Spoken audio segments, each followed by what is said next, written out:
Vous avez lancé une chaîne YouTube, mais elle ne décolle pas aussi vite que ce que vous auriez espéré. Alors peut-être que vos vidéos ne sont pas à la hauteur, mais peut-être aussi que vos vidéos sont bonnes, mais que votre positionnement a un problème. Peut-être que vous ciblez trop large ou que vos thèmes ne sont pas unificateurs. Ce que je veux dire par là, c'est que lorsque vous lancez une nouvelle chaîne YouTube, YouTube il n'a pas les moyens de savoir à qui vous vous adressez et pour qui sont faites vos vidéos. Donc imaginez que vous lanciez une chaîne sur les motos et que votre première vidéo soit un test d'une moto chinoise qui vient de sortir. Donc ce que va faire YouTube, c'est qu'il va détecter dans le titre qui a écrit moto, il va détecter que le mot moto revient souvent dans la vidéo, et donc il va proposer naturellement votre vidéo aux gens qui sont intéressés par la moto. Étant donné que vous avez fait sur une moto chinoise qui coûte pas cher, votre vidéo va intéresser les motards qui sont jeunes et qui n'ont pas beaucoup de budget. Les motards qui roulent en Harley ou avec des belles BM, ils vont pas regarder le test d'une moto chinoise. Et donc à partir de ces données, YouTube va commencer à définir l'audience de votre chaîne et il va commencer à enregistrer que ce sont des gens qui aiment la moto, qui sont jeunes ou qui n'ont pas trop de budget. À partir du moment où vous allez lancer votre deuxième vidéo, YouTube ne va plus la diffuser au hasard aux motards, mais il va la diffuser en priorité aux motards qui sont jeunes et qui n'ont pas trop de budget. Et donc si votre deuxième vidéo n'a rien à voir parce que vous avez fait le test d'une voiture que vous avez essayé et qui en plus est une Mercedes hors de prix, il est évident que les jeunes qui ont été intéressés par votre premier test ne vont même pas cliquer sur la miniature et ceux qui auront cliqué vont vite partir de la vidéo. Et même si votre vidéo est bonne, si YouTube enregistre que les gens cliquent pas sur votre miniature et ne regardent pas la vidéo, eh bien votre vidéo ne décollera pas. Tout ça parce que elle n'est pas en adéquation avec l'audience préenregistrée à partir de votre première vidéo. Une bonne idée, ça aurait été de faire une vidéo à nouveau sur une moto, sur un test, et l'idée ultime, ça aurait été de faire un test sur une moto qui soit aussi abordable que la première pour intéresser la même cible. Donc recentrer sa chaîne, c'est intéressant parce que ça offre une meilleure dynamique de croissance. Vous savez que sur YouTube, il y a plusieurs indicateurs qui sont importants, mais le taux de clic, le taux de visionnage en font partie. Et donc c'est évident que si vous arrivez à toucher une audience bien définie et que vos vidéos sont toujours dans la même trame, eh bien les gens qui sont intéressés par les motos pas chères par exemple, vont regarder toutes vos vidéos jusqu'au bout si vous restez sur la même cible et la même thématique. Autre intérêt, c'est de trouver de meilleures idées de contenu ou en tout cas des idées qui seront plus pertinentes pour votre cible. J'ai mis entre parenthèses la contrainte libère, c'est-à-dire que quand on fiche des paramètres, c'est plus facile de trouver des idées plutôt que quand on part dans tous les sens. Et en 3, le troisième intérêt, c'est de fonder une communauté unificatrice, une communauté de gens qui se ressemblent.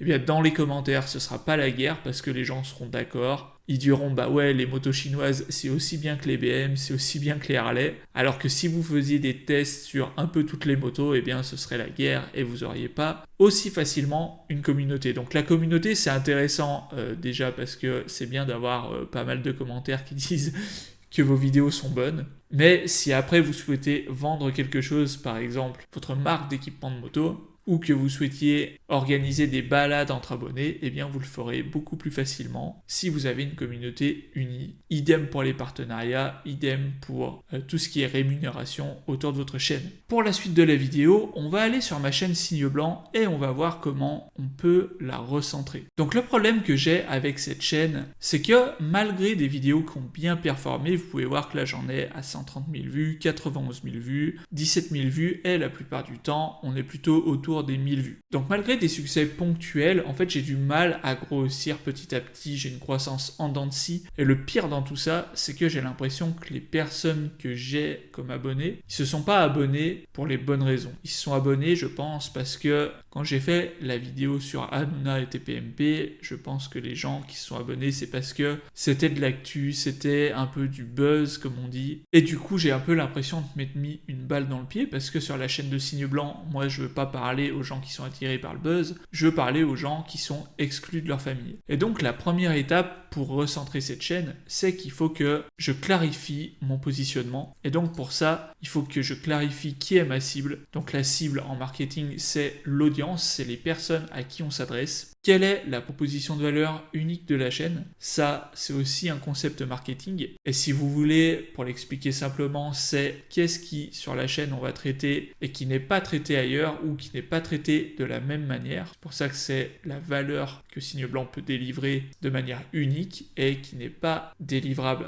par la concurrence. Et en 3, quelles sont les thématiques et les formats autorisés sur la chaîne? C'est ce qu'on va devoir définir. Donc sur la chaîne de Signe Blanc, je m'adresse au vilain petit canard. Donc c'est pour ça que la chaîne s'appelle Signe Blanc. Et pour vous expliquer un peu l'histoire qu'il y a derrière, en gros, le vilain petit canard, ça a été écrit par quelqu'un qui s'appelle Hans Christian Andersen. C'était en 1800 et quelques, à l'époque de Dumas, à l'époque de Dickens. Et si vous connaissez pas l'histoire du vilain petit canard, c'est un bébé canard qui naît avec son père et sa mère. Il est différent des autres canards et donc il se fait rejeter. Et quand il essaye de se retrouver une famille ou des amis, il se fait rejeter à de nombreuses reprises jusqu'à ce qu'il tombe sur une famille de cygnes qui l'accepte. Et c'est à ce moment-là qu'il se rend compte qu'en fait il n'est pas un canard mais qu'il est un cygne depuis le début de l'histoire. Cette histoire, elle est autobiographique parce que Hans Christian Andersen, quand il était petit, il était passionné par la littérature, mais sa mère ne le comprenait pas parce qu'ils étaient issus d'une famille pauvre. Et pour elle, quand il lisait ou quand il écrivait des pièces de théâtre, c'était du gâchis, c'était du temps perdu. C'était autant de temps qu'il n'a pas investi à travailler pour faire de l'argent tout de suite maintenant. Et donc, ce qu'il a fait, c'est qu'il a repris ses études, mais du coup, il avait 5 ans de retard par rapport à ses camarades. Donc ses camarades se moquaient de lui, ses profs ne comprenaient pas sa manière d'écrire, ne comprenaient pas ses pièces, et du coup, ils se moquaient de lui aussi. Et quand il a enfin percé avec ses premières nouvelles, il s'est fait démonter par la presse, démonter par ses concurrents, et il a dû quitter son pays, il était danois. Et c'est du coup entouré de Dickens, de Dumas et des autres auteurs incontournables de son époque, qu'il a pu donner ses meilleures œuvres, dont Le vilain petit canard, La petite sirène et La Reine des Neiges, parmi tant d'autres. Dans mes vidéos, j'ai parlé de son histoire, j'ai parlé d'autres personnes qui ont réussi à s'extraire de milieux dans lesquels ils n'étaient pas à leur place, mais j'ai parlé aussi d'autres choses. Et quand on arrive sur la page YouTube de Signe Blanc, qu'on met toutes les vidéos, et ben ça saute pas aux yeux pour qui je m'adresse, pour qui les vidéos sont faites, et c'est pour ça que j'ai besoin d'un recentrage. Donc pour moi, la cible, qui n'était pas forcément claire au départ, la chaîne, je l'ai lancée il y a un an. Il y a un an, je parlais de bouc émissaire, je parlais de rumination mentale, je parlais de manipulation, et je savais pas trop en fait de quoi parler spécifiquement. Je parlais de ce qui m'intéressait sur le moment. Tiens, il y a The Witcher qui sort, je vais faire une vidéo dessus, et j'avais pas vraiment de stratégie quelque part. Donc pour Signe Blanc, la cible, je la connais bien puisque c'est moi-même quelque part. Étant donné que je suis passé par la situation d'être le vilain petit canard de ma famille entre guillemets, que je sais ce que c'est que de ne pas être à sa place dès la naissance, de déranger juste parce qu'on est né, eh bien je m'adresse à ce type de profil. Alors ça peut vous paraître un peu bizarre dit comme ça, alors vous pouvez imaginer le vilain petit canard, mais dans d'autres séries, vous pouvez imaginer, là en ce moment je regarde Succession, vous pouvez imaginer Gendal, qui d'ailleurs dans un épisode de la saison 1, le père fait une opération vilain petit canard contre son fils, où il le dénigre dans la presse. Si vous êtes fan de Game of Thrones, vous pouvez penser à Jon Snow, qui est détesté par sa mère, bon, qui au final, il va découvrir que c'est pas sa mère, mais voilà, au début il le sait pas, et c'est le mouton noir de la famille. Vous pouvez penser aussi à Tyrion, qui est détesté par son père parce qu'il est difforme, qui est détesté par sa sœur parce qu'il a tué sa mère en naissant, de manière involontaire bien sûr. Donc voilà, pour que vous compreniez un peu la thématique de Signe Blanc. Donc la cible, finalement ce serait un peu ces personnages-là, donc moi je m'identifie, mais ça peut être un Tyrion, ça peut être un Jon Snow, ça peut être un Gendal, et donc quand je sors des vidéos, il faudrait que je pense à ma cible et de me dire tiens, est-ce que cette vidéo plairait à Gendal, est-ce qu'elle plairait à David, est-ce qu'elle plairait à Tyrion par exemple. Ensuite, dans la proposition de valeur unique, donc c'est le résumé, on peut l'avoir ici sur la bannière. Il y a une chose qui me dérange, c'est que on est quand même pas mal axé sur le problème et la solution, c'est trouver sa vraie place, parce que c'est vrai que dans le vilain petit canard, c'est quand il trouve les signes, et c'est vrai aussi, du coup pour l'auteur du conte, Hans Christian Andersen, c'est vraiment quand il a trouvé sa vraie place avec les autres auteurs de la même acabit que lui, qu'il a pu propulser sa carrière, écrire ses plus beaux contes, devenir la personnalité préférée du Danemark, compteur officiel de la famille royale. Donc même si objectivement cette proposition de valeur elle est pas mauvaise, je trouve qu'elle est un peu plate, qu'elle est un peu fade et que quand on est vilain petit canard, ça nous parle pas assez en fait. Parce que on a énormément de mal à se voir en tant que vilain petit canard. Surtout quand le problème est en famille, quand on est né dans une famille comme celle-là. Si vous prenez par exemple Cendrillon, elle se plaint pas de sa vie avec ses deux sœurs parce que pour elle c'est normal, elle grandit dans ce milieu-là et la vie c'est comme ça que ça se passe. Quand vous avez rien connu d'autre, quand vous n'êtes pas dans une famille où les relations avec les autres sont équitables, d'égal à égal ou avec une hiérarchie, mais avec des relations qui sont justes et normales, vous pouvez pas vous rendre compte que vous n'êtes pas à votre vraie place. Et donc, je sais pas encore ce que je vais mettre comme proposition de valeur, mais celle-là ne me convient pas à 100%. Je trouve qu'elle fait pas assez rêver et qu'elle ne pointe pas assez le problème. C'est trop vague, dépassez vos problèmes de famille. Il y a quand même quelque chose de commun entre ma cible, c'est soit des boucs émissaires, là on va tout leur mettre sur le dos et on va leur faire porter la responsabilité de problèmes qui sont pas les leurs. Il y a le vilain petit canard qui lui, on l'exclut parce que il est meilleur que les autres. Et il y a le mouton noir qu'on exclut aussi, mais là c'est peut-être parce qu'il est différent, peut-être parce qu'il peut faire honte à la famille, enfin je sais pas, après c'est des nuances qui sont subtiles, mais ce qui regroupe ma cible, c'est le fait qu'ils sont à part, qu'ils sont exclus du groupe la plupart du temps. Donc je pense que la proposition de valeur, je vais y réfléchir et on verra ensemble ce que j'ai fait. Donc ensuite l'étape d'après ça va être de savoir quelles thématiques et quels formats sont autorisés sur la chaîne.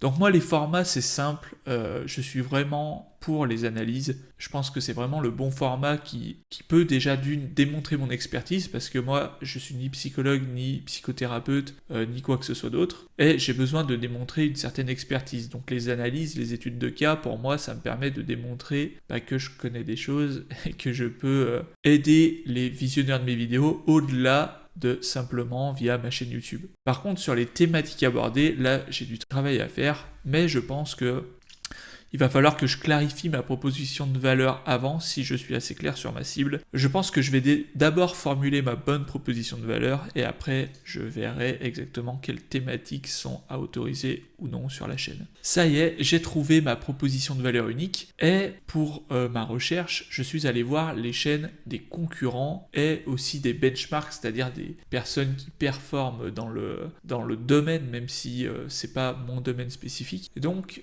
sur le marché francophone, il y a essentiellement deux personnes qui sont sur la même thématique. La première, ça va être, allez, on va commencer par Stan Carré, super coach. Donc Stan Carré, lui, c'est vraiment à la base la famille toxique parce que il a des problèmes avec sa mère et il a d'ailleurs fait des vidéos sur sa mère dessus sa chaîne. Et donc là, pour moi, le problème, c'est que de sa bannière, c'est que il n'y a pas vraiment de proposition de valeur unique en fait, et plutôt il a préféré mettre nouvelles vidéos chaque semaine, donc ça pourquoi pas, mais à la place on a gestion des relations toxiques, comprendre la manipulation et s'en protéger, reprendre confiance en soi, empathie et hypersensibilité. Donc on a une idée de ce qu'on va voir sur la chaîne, donc c'est pas tout acheté. Le premier problème c'est que on voit pas en quoi sa chaîne est unique, il y a d'autres personnes qui font des vidéos sur ces thématiques, on n'a pas un angle spécifique et quand on arrive ici, alors déjà si vous êtes comme moi, vous ne lisez et que vous cherchez des vidéos, vous n'allez pas lire toutes ces lignes parce qu'il y a beaucoup de texte, en plus là il y a des images de ces livres. Donc je pense qu'il y a un bon paquet de gens qui va directement scroller, qui va voir s'il y a des vidéos qui l'intéressent. Un autre problème, c'est que le texte s'affiche bien sur ordinateur, mais si vous êtes sur un mobile, là c'est illisible. Sur mobile, la bannière s'affiche en tout petit, alors là je vais vous le montrer avec mon inspecteur. Donc même si vous avez un iPhone 12 Pro, alors là il faut que j'actualise pour avoir le vrai affichage mobile. Alors là on n'a pas le vrai affichage, je sais pas pourquoi, je vais prendre un smartphone, je vais actualiser la page. Bon là on n'a pas le vrai affichage parce que normalement YouTube rogne sur le côté. D'ailleurs je vais vous le montrer, ça peut être intéressant si vous refaites votre bannière. Ici c'est l'image que demande YouTube, donc en fait YouTube demande une image au format 16:9 et c'est le format qui va afficher si vous allez sur YouTube sur une télé. Donc cette image en fait avec cette taille, il n'y a que sur les télés qu'on peut la voir. Si vous êtes sur un ordinateur, je sais pas si vous voyez là le cadre noir, et ben il va afficher que ce qu'il y a dans le cadre ici. Et si vous êtes sur un mobile, il va afficher afficher que ce qu'il y a dans le cadre noir ici. Donc en fait, ça il faut regarder sur la documentation YouTube de quelle dimension faire la bannière, et comme ça vous allez pouvoir imaginer qu'est-ce que va voir l'utilisateur dans quelle dimension. Et en fait, quand vous avez que ce carré noir là, faut imaginer que ça va être sur un mobile. Donc là vous voyez que on est sur un écran d'ordinateur, sur un mobile ça va donner quelque chose comme ça. Et bien là déjà le texte qui est assez gros dépassait ses problèmes de famille en trouvant sa vraie place, sur mobile il est déjà plus difficilement lisible. Bon là ça passe quand même, mais du coup l'erreur c'est de faire comme Stan Carré, de mettre des textes comme ça qui sont petits sur 5 lignes. Si c'est trop petit sur mobile on peut même pas lire. Bref, voilà pour Stan Carré. Deuxième, l'audace d'être soi, la chaîne de Randa. Alors là, l'audace d'être soi, je pense que c'est le genre de proposition de valeur qui est difficilement battable, parce que en 3 mots, en fait, c'est ultra synthétique, c'est ultra puissant. L'audace d'être soi, en plus, ça colle encore mieux à la thématique de Randa, parce que si elle a commencé avec les familles toxiques et les boucs émissaires, les moutons noirs, etc., elle parle surtout des victimes des relations toxiques, donc même au sein du couple, au sein de n'importe quel groupe. Et donc l'audace d'être soi, on voit aussi la philosophie qu'il y a derrière, c'est-à-dire que ici on a une vraie proposition de valeur, dans le sens où on sait qu'on va avoir des conseils de développement personnel, mais on a aussi la proposition de valeur unique, c'est que pour savoir qui on est, pour être soi-même, il va falloir qu'on ait de l'audace et du courage, et de faire des choses qu'on n'a pas l'habitude de faire. Donc là, on a le combo gagnant, et je pense que c'est le genre de propositions de valeur qui sont difficiles à égaler. Pour moi, le problème ici, c'est que la proposition de valeur, on l'a directement dans le nom de la chaîne. Donc pourquoi pas, hein, franchement, ça se fait. Je sais qu'il y a d'autres chaînes qui font pareil. Pour le coup, pour la bannière, là on a un peu le même problème que Stan. On a encore la photo de Randa alors qu'on l'a juste ici. On a son livre, ça c'est bien parce que déjà il n'y en a qu'un seul, c'est clair. Et ça donne de la notoriété à la chaîne, c'est-à-dire que quand on a écrit un livre, quand on est écrivain, on a un statut supérieur que quand on est juste, quelqu'un dans son bureau qui fait des vidéos. Donc ça c'est une bonne chose de mettre le livre, mais du coup quand on a déjà la proposition de valeur aussi forte ici, c'est difficile de mettre quelque chose qui va apporter plus que l'audace d'être soi. Elle aurait pu mettre, c'est ce qui est là, hein, comprendre et se libérer des traumatismes. Donc là, approche universitaire et documentée, outils pratiques pour compléter et enrichir votre parcours. Donc ici on a ce qu'on va trouver dans la chaîne. Moi j'aurais plus mis des mots-clés pour que ça soit lisible aussi sur mobile, et là c'est pareil, c'est encore plus petit que chez Stan, donc je pense que là sur mobile on y voit encore moins. Bref, autre chose intéressante que je voulais vous montrer, David Laroche. Alors David Laroche, pareil, il remet sa photo alors qu'on l'a ici. Il écrit David Laroche en gros alors que on l'a en nom de chaîne, donc ça sert à rien. On perd en lisibilité parce que on a 2 fois l'information, donc ça dilue les autres messages qu'on aimerait faire passer. Mais ce que je voulais vous montrer, c'est que sa proposition de valeur, donc là qui est écrit en trop petit, on est d'accord, nous ne savons pas ce qui est possible ou non, alors agissons comme si tout est possible. Donc là, moi ça me fait mal à l'oreille, c'est agissons comme si tout était possible. Et donc, ça en dit beaucoup sur le public cible. C'est-à-dire que moi, s'il y a un mec qui me dit « agissons comme si tout est possible », ça me fait mal à l'oreille. Je me dis qu'il cible des gens à qui ça me fait pas mal à l'oreille et qui ont peut-être pas encore toutes les cordes à leur arc pour réussir dans la vie, je pense. Et donc, je pense que David Laroche cible des personnes qui sont plutôt socialement bas et qui cherchent à s'élever. Revenons à la chaîne Signe Blanc. Donc la proposition de valeur que j'ai choisie, c'est de l'exclusion à l'excellence, l'art de se réinventer. Alors ici, par rapport à tout à l'heure, je pense que l'avantage, c'est que déjà, on spécifie le problème de l'exclusion. C'est-à-dire que moi, les personnes, le dénominateur commun de ma cible, c'est des personnes qui sont exclues par leur famille. Mais je pense que c'est bien de ne pas reparler de la famille, parce que mon but, ça va être de faire des vidéos sur la famille, mais il y a des fois d'autres thématiques auxquelles je vais pouvoir ramener. Et là, je pense par exemple à ma vidéo sur TPMP. Je vais pas vous refaire la vidéo, mais pour moi, Louis Boyard, quand il a été sur TPMP, ça a été le bouc émissaire. On lui a mis tous les torts sur le dos, alors qu'en vrai,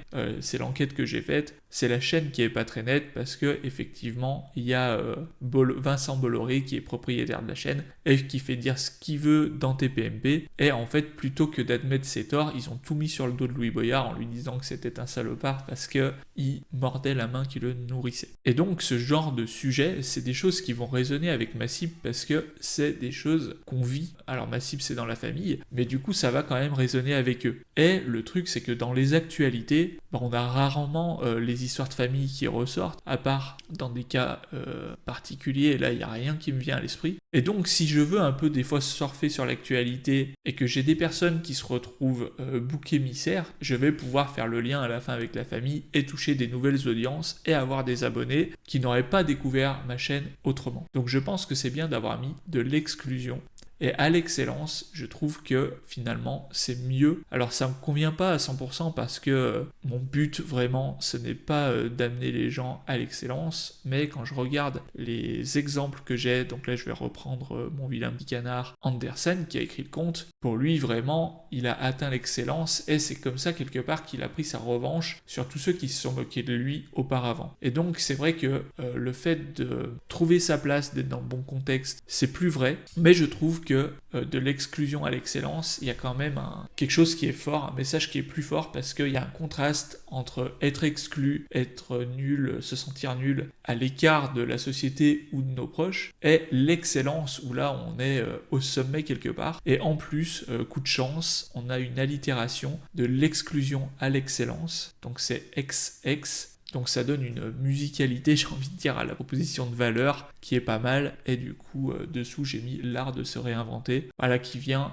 souligner l'idée que on était mal, on n'était pas bien, on était en deçà des autres. Et c'est en se réinventant qu'on va exceller. En plus, il y a le mot art dedans. Donc là, je pense que ma proposition de valeur, elle est pas mal. Et rien qu'avec cette phrase, et rien qu'avec ce texte, en fait, j'ai plus besoin de mettre le vilain petit canard qui sortait un peu de cohérence de mes analyses. Donc, ma proposition de valeur étant faite, maintenant, on va passer à la suite. Et on va faire le tri, on va décider de quelles sont les thématiques et les formats autorisés sur la chaîne, et ensuite on va mettre à jour la chaîne. Donc maintenant que j'ai ma proposition de valeur, de l'exclusion à l'excellence, l'art de se réinventer, je peux m'apercevoir qu'il y a des vidéos qui matchent. Donc par exemple la première vidéo de TPMP, ça parle de Louis Boyard qui était chroniqueur chez TPMP, qu'on a mis de côté parce qu'il commençait à critiquer Zemmour, donc ça si vous voulez le voir c'est dans la vidéo, et il a quand même réussi à faire levier là-dessus pour devenir député. Alors le problème c'est pas de savoir si on l'aime bien ou si on l'aime pas, personnellement je n'aime pas trop le personnage, mais par contre dans son histoire, il a quand même réussi à s'extraire de ce groupe entre guillemets toxique, avec des relations un peu particulières entre les chroniqueurs, entre les chroniqueurs et Hanouna. Il a réussi quand même à s'extraire de ça pour être député à 21 ans, c'est quand même pas mal. Donc je pense que là, on est bon parce que ça va bien de l'exclusion à l'excellence, l'art de se réinventer, voilà. Même si on n'aime pas le personnage, on est bon. Par contre, une vidéo comme TPMP, l'émission débile qui vous manipule, bah celle-là, je vois pas ce qu'elle a à faire directement, même si les personnes qui sont exclues, qui sont moutons noirs, boucs émissaires, ils se font manipuler, comme dans toutes les relations toxiques qu'il y a ça. Je suis pas certain que directement il y a de la cohérence de parler de manipulation. Il va falloir que je réfléchisse, mais pour moi, c'est pas forcément parce qu'on est exclu quelque part qu'il y a de la manipulation. Je sais pas si vous voyez ce que je veux dire. Par exemple, si je pense à Jon Snow, je suis pas sûr que Catelyn le manipule, elle est méchante avec lui, donc c'est sa mère, elle est méchante avec lui, mais quand c'est dans une famille qui a à peu près des valeurs morales, et les Stark, c'est ceux qui en ont presque trop, je suis pas sûr qu'il y ait vraiment un lien si évident entre l'exclusion et la manipulation. Même si, dans 80% des cas, je pense que ça a un lien. Il va falloir que je réfléchisse là-dessus. Ensuite, d'autres vidéos comme celle de Palmade. La Palmade, quand j'ai fait l'analyse de son profil, juste après son accident, pour surfer un peu sur l'actualité, je me suis rendu compte que sa mère, en fait, elle l'a dévoré. Il en a parlé dans un de ses sketchs. Et la dévoration parentale, c'est quand un parent prend son enfant comme une extension de lui-même. Et en fait, Pierre Palmade, il a été mis sur un piédestal et en fait, il a toujours été en soif d'attention pour que sa mère le valide. Et donc, ici, on a bien un problème de famille, mais rien à voir avec quelqu'un qui aurait été exclu. Donc pour moi, Palmade, il vire, même si la vidéo est bonne. Donc on va aller dans mon YouTube Studio, pourquoi pas, et on va faire le tri tout de suite. Alors je vous passe les shorts parce que bon, il y en a beaucoup et puis je les traiterai à part, mais je vais faire le même travail. Mais là c'est pareil, Yomi Denzel, il a un problème, effectivement c'est avec son père, mais pour moi il est pas du tout bouc émissaire, il est pas du tout exclu. C'est un peu la même chose que Palmade, donc pour moi Yomi, on le désactive. Non, on va pas la supprimer, je vais juste la mettre en non répertorié. Voilà, ici, voilà, je la supprime pas, mais je l'enlève de ma chaîne. Donc si on n'a pas le lien pour y aller, on peut plus la trouver. Ensuite, mes autres vidéos, donc Palmade, on a dit qu'on le vire. Voilà. Donc Palmade, j'en avais fait 2, on le vire. Celle-là, ça fait un peu mal au cœur parce qu'elle a 17 000 vues. Alors là, c'était une vidéo un peu particulière sur le suicide, une analyse de série avec Anna Baker, 13 Reasons Why. Là, je suis un peu gêné parce que Anna, elle se suicide parce qu'elle est quand même bouc émissaire de son lycée. En fait, c'est une personne qui est plus intègre que les autres et qui prend toujours tout sur ses épaules. Et en fait, à la fin, la charge est trop forte et donc elle en finit. Là, en l'état, je la virerai, mais comme elle est quand même bouc émissaire, je pense que je peux changer la miniature, changer le titre pour la faire coller à mathématiques. Parce que l'idée, c'est pas de virer un maximum de vidéos, l'idée, c'est que quand les gens arrivent sur la chaîne, qu'ils puissent savoir ce qu'ils vont trouver. Donc là, je vais changer le titre et la miniature, et je ferai ça. The Last of Us, ici, c'était aussi sur le suicide, et là, c'est typiquement le genre de vidéo qu'il faut que j'enlève, juste parce que j'avais adoré un épisode de The Last of Us, je pense que c'est le meilleur épisode, toute série confondue. Vous pouvez aller le voir indépendamment de la série, parce que c'est une histoire annexe. Et vraiment, cette histoire, elle est excellente, mais elle n'a rien à faire ici, donc je la mets en non répertorié. Ici, la manipulation, c'est pareil. Est-ce que je les laisse? Est-ce que je les enlève, ces vidéos? J'avais fait sur Boyard, j'avais fait sur Hanouna. Celle de Boyard, je pense que je vais l'enlever, parce que, en fait, là, c'est des manipulations de Boyard, mais voilà, vu que juste avant, j'avais parlé de lui comme c'était le bouc émissaire, l'exclu. Ça n'a pas de sens, si vous voulez, de dire comment un bouc émissaire ou quelqu'un d'exclu peut aussi manipuler les autres, parce que ça viendrait un peu à cracher sur ma cible. Alors même si la manipulation, pour moi, c'est quelque chose de neutre, parce que c'est un procédé qui peut servir aussi bien pour nuire à quelqu'un que pour lui faire plaisir, un peu comme une arme à feu peut servir à faire un braquage ou à se protéger des méchants. La manipulation, c'est un peu pareil, c'est plutôt des techniques qu'on peut utiliser pour faire le bien ou le mal. Vous pouvez par exemple manipuler un ami pour le faire sortir de chez lui alors qu'il est en dépression, et vous pouvez manipuler un ami pour avoir des faveurs alors qu'il voulait pas vous les donner. Donc voilà, c'est quelque chose qui pour moi est neutre, la manipulation. Donc celle-là, c'est pareil que je dirais Anna Baker. Je pense que si je trouve le titre adéquat et la miniature, je peux en faire quelque chose qui va dans le sens. Celle-là, elle est bonne, on l'a vu tout à l'heure. Les shorts, je les traiterai à part. Je pense que les shorts, en fait, c'est tellement insignifiant que je vais pas m'en occuper. Donc, ça, c'est encore des shorts. Ici, on a la Reine des Neiges. Donc, la Reine des Neiges, c'est sur Hans Christian Andersen. Et là, vous pouvez voir que j'ai fait une erreur. C'est que, pour moi, le personnage important, c'était la Reine des Neiges, le personnage que les gens allaient connaître. Et du coup, j'ai écrit la sombre histoire derrière la Reine des Neiges. En fait, la sombre histoire, c'est que Christian Andersen, en fait, c'était le bouc émissaire du Danemark, il était la risée, etc. Mais en fait, voilà, là, il y a une erreur. Sur ma chaîne, quand on voit la Reine des Neiges prendre sa revanche, on se demande clairement de quoi on va parler. Donc là, c'est pareil, la vidéo est bonne, elle est bien dans le ton, mais il va falloir que je reprenne Johnny Depp. Comment Johnny Depp a manipulé l'opinion publique, ça n'a rien à voir. Donc là, c'est pareil, ça parle de manipulation, mais c'est dans un couple, donc rien à voir. Mon ami Bastien, je l'avais déjà enlevé. Là, pareil, Boris Cyrulnik, la résilience. Alors la résilience, ça peut faire partie du truc, parce que l'art de transformer, on a ça dans notre proposition de valeur, les traumatismes en réussite. Donc celle-là, elle peut passer. Pareil, je vais voir si on n'inclut pas directement la cible de l'exclusion. Par contre, on a ce côté transformation de l'exclusion à l'excellence, l'art de se transformer, l'art de se réinventer. Donc là, on peut peut-être mettre plutôt l'art de se réinventer plutôt que l'art de transformer les traumatismes en réussite. Donc celle-là, je vais la garder et je vais retravailler le titre. Donc là, biais identitaire. Alors là, c'était sur la guerre en Ukraine où je me demandais si en fait Poutine c'était pas le gentil et si nous c'était pas les méchants.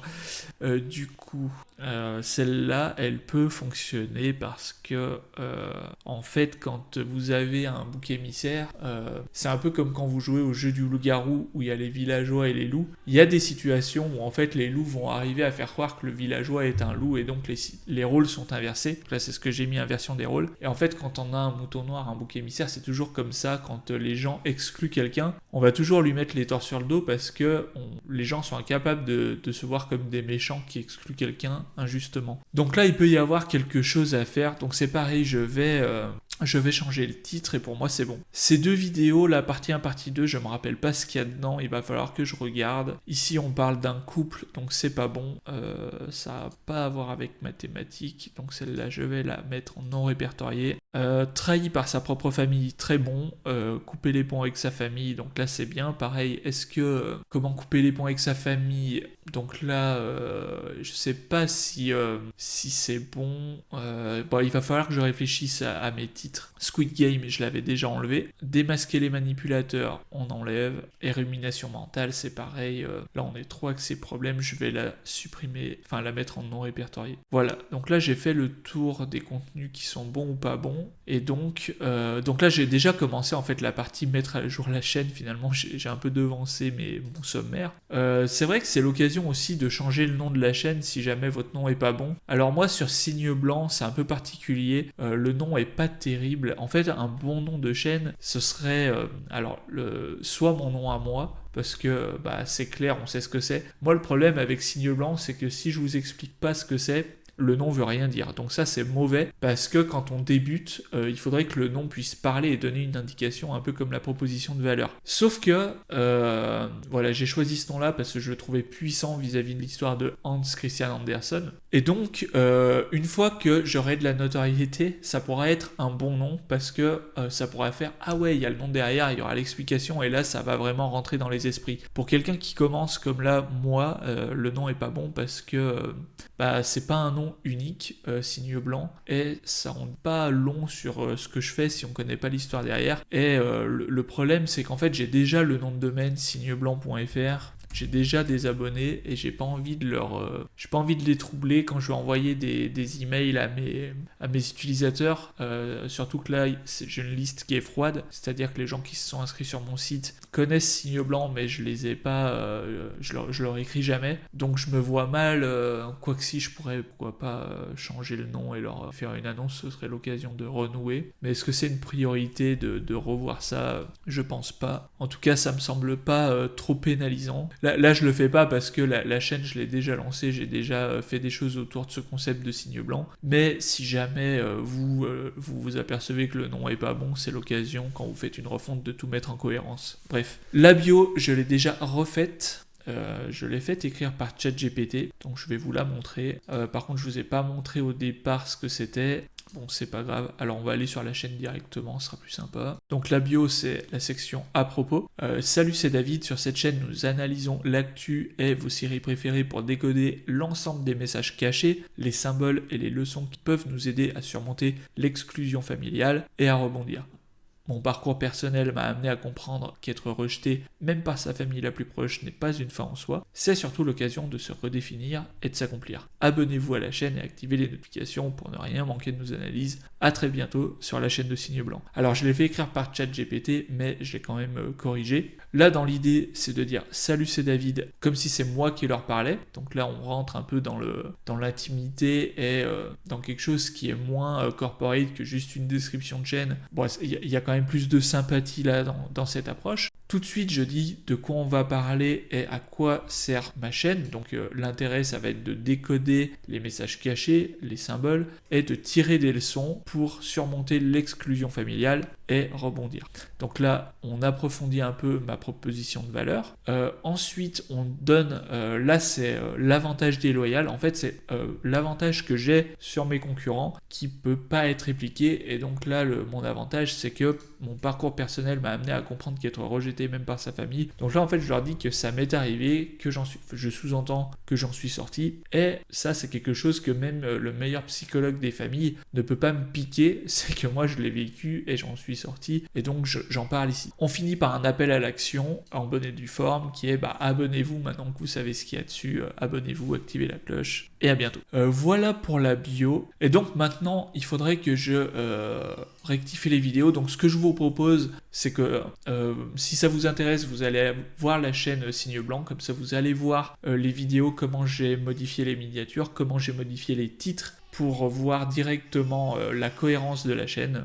Et si vous regardez cette vidéo des années après sa publication, triez par le plus récent en dernier, commencez par les plus anciennes, et vous pourrez voir la cohérence que j'ai voulu donner avec ce côté bouc émissaire, mouton noir, exclusion, au détriment des autres sujets que j'aurais pu aborder. Donc une fois que on a fait ça, eh bien bravo, mais c'est pas fini. Pour ne pas retomber dans le piège, ce qu'on peut faire, c'est une charte éditoriale où on va dire exactement de quoi on va parler. Alors dans les chartes éditoriales, on peut parler de plein de choses, on peut parler du ton sur lequel on s'adresse, on peut parler du style des miniatures, du style des titres, on peut parler des thématiques abordées, et ça c'est bien si jamais on a une équipe, si jamais vous avez peur d'avoir des dérives et de sortir du cadre, vous pouvez vous faire une petite checklist. Donc par exemple pour Signe Blanc, je pourrais faire une checklist en disant est-ce que je parle d'un bouc émissaire ou de quelqu'un qui est exclu, oui ou non. Donc si c'est non, je fais pas la vidéo. Est-ce que je parle d'une famille? Si c'est non, je peux faire la vidéo si j'ai moyen de ramener à la famille. Donc est-ce que je peux ramener ça à la famille? Est-ce que mon sujet va dans le sens des personnes qui sont exclues? Par exemple, j'ai fait une vidéo contre Louis Boyard pour dire qu'il manipulait aussi. Donc même si c'est vrai dans la vidéo, moi je veux m'adresser aux personnes qui sont exclues et je veux pas leur casser du sucre sur le dos. Donc ça c'est une erreur que j'ai faite. Et comme ça en fait, je pourrais faire une liste de critères, une checklist. Là je vais pas le faire parce que pour moi c'est clair dans mon esprit, mais vous pourriez le faire si vous avez peur de retomber dans les travers. Et ensuite, la chose à faire, c'est d'analyser vos statistiques et d'améliorer votre process. Donc sur YouTube, la chose qui est pas mal, c'est qu'on a toutes les données d'analyse qu'on veut. Pour moi, l'indicateur le plus important, c'est le nombre de vues. Je sais que d'autres personnes vont essayer de se démarquer en disant, moi, ce que je regarde, c'est le taux de clic, c'est la durée de visionnage. Mais en fait, la manière la plus simple, c'est regarder le nombre de vues parce que YouTube fait le travail à votre place. C'est-à-dire que YouTube va proposer vos vidéos aux personnes qui ont été beaucoup cliquées et aux personnes qui ont regardé tout le long de votre vidéo. Donc le nombre de vues, c'est un excellent indicateur parce que ça va vous synthétiser tous les autres indicateurs que vous pouvez aller voir. Et ce qui peut être intéressant, c'est quand vous avez le nombre de vues de votre vidéo, là vous pouvez analyser en détail vos vidéos qui ont bien marché. Par exemple, là, je vais aller voir mes données analytics. Alors est-ce que je peux y aller directement à partir d'ici? Oui. Et donc maintenant que je sais que j'ai cette vidéo qui a bien marché, je peux aller voir qu'est-ce qui peut l'avoir fait décoller. Je peux aller voir les premières 30 secondes si mon accroche a été bonne. Donc là, je vois que mon engagement est plutôt bon parce que j'ai 67% des spectateurs qui regardaient encore la vidéo à 30 secondes. Souvent, ça chute un peu plus sur ma chaîne. Et donc là, je peux analyser, tiens, qu'est-ce qui faisait que mon accroche était bien? Qu'est-ce qui fait qu'à des moments, ça a baissé? Ou à l'inverse, sur des vidéos que je pensais qui étaient bonnes, mais qui n'ont pas marché. Par exemple, j'en ai une, moi, sur Yomi Denzel, que j'étais sûr qu'elle allait bien marcher et qui n'a pas marché. Je peux aller voir les données analytics, je peux voir que le début, vous voyez là j'ai 59%, alors que sur l'autre, bon je sais plus, mais j'étais beaucoup plus élevé. Là vous pouvez voir que la pente de ma courbe est très mauvaise. Il y avait 33% sur l'autre qui arrivait jusqu'au bout, là j'en ai que 20. Et en fait je pense que typiquement la cible de Yomi Denzel, c'est-à-dire que les gens qui connaissent Yomi, qui sont venus sur ma chaîne, c'est pas du tout leur cam, on fait pas le même type de vidéo. Pour le coup, à mon avis c'est un peu ça qui m'a pénalisé, d'où l'intérêt de recentrer ma chaîne, de virer cette vidéo là et de parler qu'aux personnes qui ont été exclues par leur famille. J'espère que cette vidéo vous a plu, que vous avez appris des choses. Abonnez-vous si vous voulez suivre la croissance de la chaîne Signe Blanc et si vous voulez appliquer mes conseils tirés de l'expérience de la chaîne de Signe Blanc. Merci beaucoup d'avoir regardé la vidéo jusqu'au bout.